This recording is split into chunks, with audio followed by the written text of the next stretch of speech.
लगातार विजय तिलक जारी है। 75 घंटे की महा कवरेज और थोड़ा सा इंतजार और है। तस्वीरें एकदम साफ हो गई हैं, रुझान परिणाम में बदल गए हैं। फाइनल लिस्ट कहीं बन रही है और कहीं पलट सामने आ चुकी है। जी हाँ, इस वक्त जो हमारे पास खबर है वो सुल्तानपुर से है। यहाँ पर 45 में से 42 सीटों पर रुझान नतीजों में तब्दील हो गए हैं। नतीजे क्या है? 45 में से 42 सीटों के एबीपी गंगा बताने जा रहा है आपको। सबसे ज्यादा 16 सीटों पर निर्दलीय जीते हैं। सुल्तानपुर से खबर, सबसे ज्यादा निर्दलीय जीते हैं 16 सीटों पर। सुल्तानपुर में 7 सीटों पर समाजवादी पार्टी तो 5 सीटों पर बहुजन समाज पार्टी। अब आप ये जानना चाह रहे होंगे कि बीजेपी की स्थिति क्या है, तो वो जान लीजिए। 3-3 सीट कांग्रेस और बीजेपी, जो देश की बड़ी पार्टियां हैं, वो 3-3 सीटों पर सिमटी हुई हैं। सुल्तानपुर में आम आदमी पार्टी की बात करें, आम आदमी पार्टी यहां 2 सीटों पर जीत गई है। श्रावस्ती में 3 सीटों पर जीती है, सुल्तानपुर में 2 सीटों पर आम आदमी पार्टी जीती है, तो रामपुर में भी आम आदमी पार्टी ने 1 सीट जीती है। तो अब तक कुल मिलाकर 6 सीटें उत्तर प्रदेश में आम आदमी पार्टी जीत गई है। और मेरठ से सुधीर हमारे साथ, नीरज जुड़े हुए हैं। नीरज, जिस तरीके की तस्वीरें बन रही हैं, जो बाकी की सीट बच रही है, उस पर कब तक परिणाम सामने आ जाएगा? सीट जो है फिर से गणना हो रही है, इस कारण लेट हो रहा है। उसके लोगों ने पुनः मतदान काउंटिंग कराने की मांग किए थे। अभी 2 घंटे के अंदर ये भी सीट क्लियर हो जाएगी। और नीरज, अगर हम यहाँ पर अब समीकरणों की बात करें, क्योंकि सबसे ज्यादा तो निर्दलियों के पास सीटें गई हैं, तो बड़ा दिलचस्प हो गया है यहाँ पर अध्यक्ष पद के लिए चुनाव।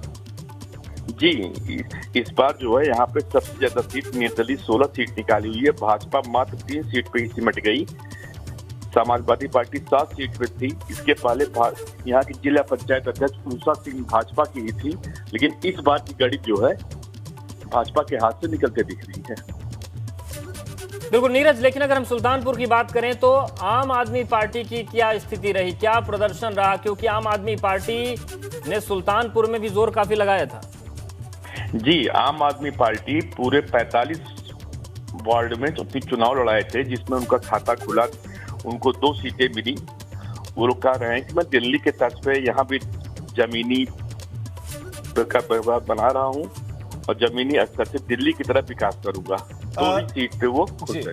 आम आदमी पार्टी को कहीं ना कहीं यहाँ पर उनका खाता खुला, लेकिन नीरज, यहाँ पर बीजेपी का और कांग्रेस का खराब प्रदर्शन में 3-3 सीटें उनको अभी तक मिली हैं। बाकी की सीट्स पर क्या होगा ये तो वक्त बताएगा, लेकिन खराब प्रदर्शन के पीछे का कारण क्या नजर आता है? क्या क्या चीजें खिलाफ में गए हैं इन पार्टीज के?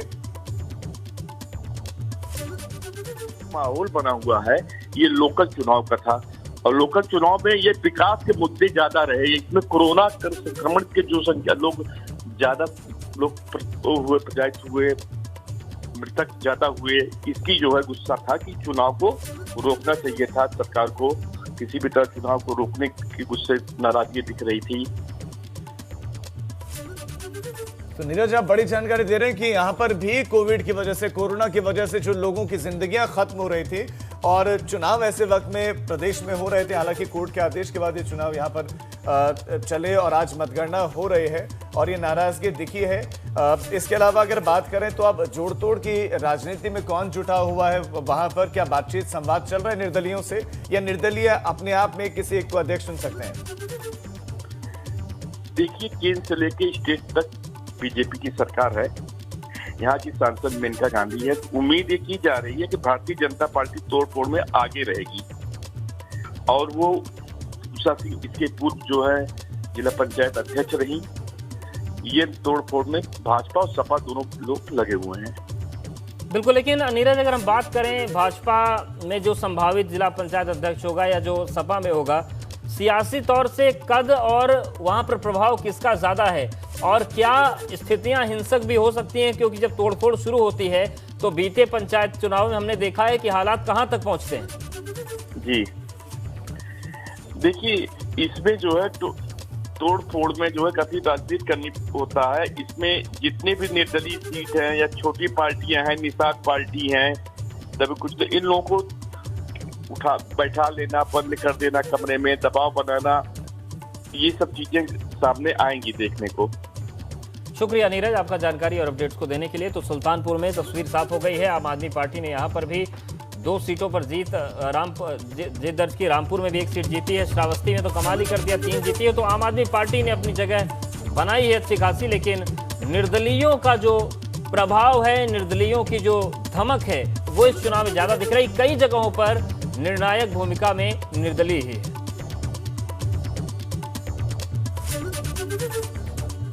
तो सुल्तानपुर का हाल आपने जाना, गोंडा के बारे में भी आप जानना चाह रहे होंगे कि वहां की स्थिति क्या है। 65 सीटों में से 63 सीटों के नतीजे यहां भी आ गए हैं, तो रुझान अब यहां पर नतीजों में तब्दील हुए हैं। 2 सीटों का अभी आंकड़ा आना बाकी है, लेकिन 63 सीटों का हाल जान लीजिए। 30 सीटों पर यहां पर अन्य का कब्जा, अंदाजा लगाइए। यहां पर भी निर्दलियों का बोलबाला दिखा है। 30 सीटों पर अन्य जीते हैं, बीजेपी के खाते में 16 सीटें गए हैं। सपा भी पीछे पीछे 14 सीटों पर जीती है। बहुजन समाज पार्टी यहां 3 सीटों पर जीती है। तो सपा, बसपा, बीजेपी और अन्य, सबसे ऊपर अन्य 30 सीटों के साथ फिर बारी आती है बीजेपी की। महज यहां पर बीजेपी को मिली है 14 सीटें, माफ कीजिएगा 16 सीटें, तो बीजेपी सपा के खाते में 14 सीटें। तो ये गोंडा का अपडेट आपको बता रहे हैं। बीजेपी के खाते में 16 सीट और गोंडा बीएसपी के 3 प्रत्याशियों को सफलता मिली है।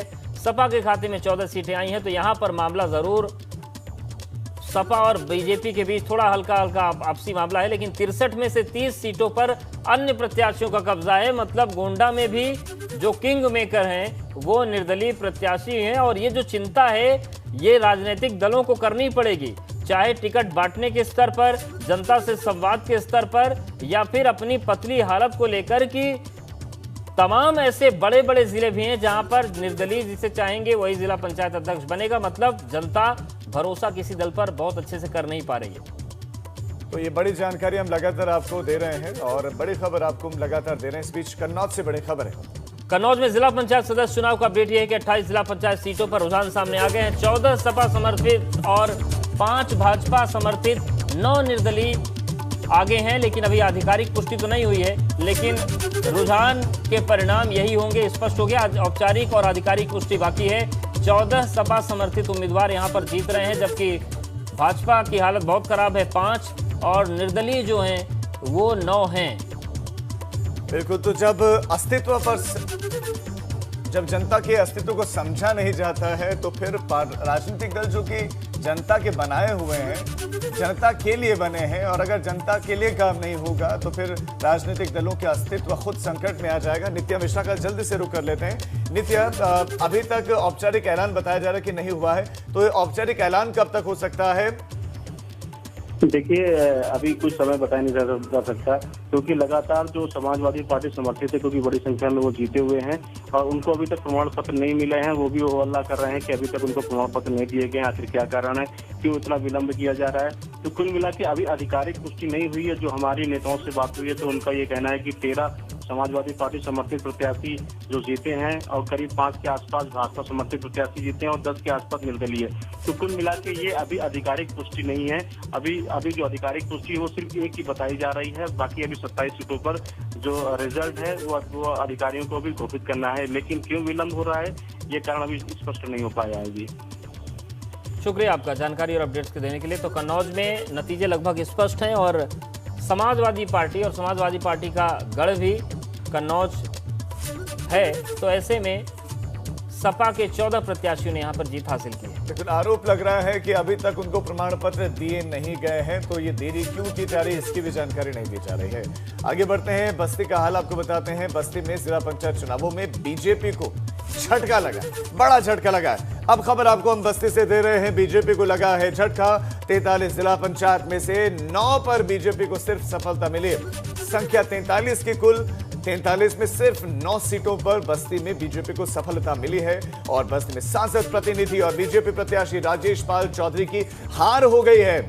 यहां पर बीजेपी समर्थित पूर्व नगर पालिका चेयरमैन अशोक गुप्ता भी हार गए हैं। 43 में से सपा समर्थित 20 उम्मीदवार जीते हैं। तो ये स्थिति बताती है कि संकट बहुत बड़ा है। सांसद प्रतिनिधि हार रहे हैं, जिनका सियासी कद बड़ा था वो हार रहे हैं। केवल 9 सीटों पर कामयाबी मिल रही है। मतलब अगर एक दो जिलों में ये स्थिति बनती तो ये माना जा सकता था कि कुछ स्थानीय फैक्टर काम कर रहे हैं, लेकिन अगर हर बड़े जिले में हर जगह यही हालत है तो फिर ये बीजेपी के लिए चिंता वाली स्थिति है। प्रयागराज जैसा जिला जहां 84 सीटें हैं मात्र 13 पर, जबकि वहां से एक मंत्री हैं, उप मुख्यमंत्री हैं।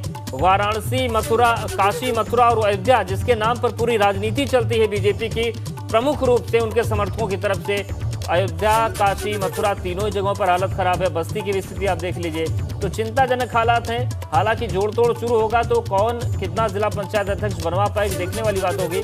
लेकिन बस्ती में भी केवल 9 पर बीजेपी को कामयाबी मिली है, जबकि समाजवादी पार्टी ने कमाल किया। यहाँ पर बस्ती में सांसद प्रतिनिधि चुनाव हार गए। इसके साथ ही साथ हाई प्रोफाइल जो दूसरे बीजेपी समर्थित थे, पूर्व नगर पालिका चेयरमैन अशोक कुमार गुप्ता, वो भी हार गए। और बीजेपी के अधिकतर हाई प्रोफाइल सीट जो प्रत्याशी उनका यही हश्र हुआ है। 43 में से सपा समर्थित 20 उम्मीदवारों ने चुनाव जीता है। बिल्कुल, वोट रूपी ऑक्सीजन मिला नहीं है, और वोट रूपी ऑक्सीजन नहीं मिला है तो अभी मुश्किलें हो रही हैं बीजेपी को ज्यादातर जगहों पर। अन्य पर ज्यादा विश्वास से समाजवादी पार्टी का प्रदर्शन दिख रहा है। इटावा का जल्दी से रुख कर लेते हैं। 24 में से 15 पंचायत सीटों पर नतीजे घोषित कर दिए गए हैं। और इटावा में सपा बसपा ने 12 सीटों पर चुनाव जीता है। इटावा में बीजेपी, बसपा, निर्दलीय को केवल एक एक सीट मिली, मतलब केवल अभी तक खाता खुला है, उसके आगे कुछ कर नहीं पाए। तो इटावा में सपा बसपा ने 12 सीटों पर कामयाबी हासिल की है। 24 में से 15 जिला पंचायत सीटों पर नतीजे आ चुके हैं। तो इटावा में बीजेपी, बसपा की अगर हम बात करें, निर्दलीय की बात करें, तो एक एक सीट पर इन्होंने कामयाबी पाई है। तो 18 पर रुझान सामने आए हैं और अभी 6 सीटों पर इंतजार हो रहा है। तो अगर हम कुल 15 सीटों की बात करें तो नतीजे हैं, बाकी 9 सीटों पर अभी रिजल्ट आना बाकी है, लेकिन रुझान भी आ गए हैं। कुल 18 सीटों के रुझान है, यानी कि 15 में तो नतीजे घोषित हो गए, 3 के रुझान भी हैं। और बीजेपी और बहुजन समाज पार्टी सिर्फ खाता खोल पाई है, बाकी एक एक सीट ही मिली है। और ये गढ़ माना जाता है सपा का, प्रसपा भी उसी का एक अंग। और प्रसपा समाजवादी पार्टी ने यहाँ पर अच्छा प्रदर्शन किया, 12 सीटों को जीत लिया है। यानी कि इस जगह पर, यानी कि इटावा में समाजवादी पार्टी अभी अच्छी स्थिति में दिख रही है। निर्दलियों की बात करें तो निर्दलीय भी एक निर्दलियों को मिली, एक सीट निर्दलीय के खाते में भी है। और चलिए हापुड़ का भी रुख कर लेते हैं। जिला पंचायत की 19 में से 4 सीटों पर नतीजे घोषित हो गए। हापुड़ में 3 सीटों पर बीएसपी और 1 पर बीजेपी ने कब्जा किया। हापुड़ में 3 सीटों पर बीएसपी और 1 पर बीजेपी को बढ़त है। यहाँ पर जो मतगणना है काफी धीमी रफ्तार है, यहाँ पर अभी परिणाम आने में वक्त लग जाएगा। लेकिन जिला पंचायत की 19 में से 4 सीटों पर नतीजे घोषित हो गए हैं। और इन 4 सीटों की बात करें तो 3 सीट पर बीएसपी का कब्जा है, जबकि 1 पर बीजेपी ने कब्जा बनाया है। बाकी सीटों पर अभी 15 सीटों जो हैं उन पर रुझान के परिणाम में बदलने में वक्त है।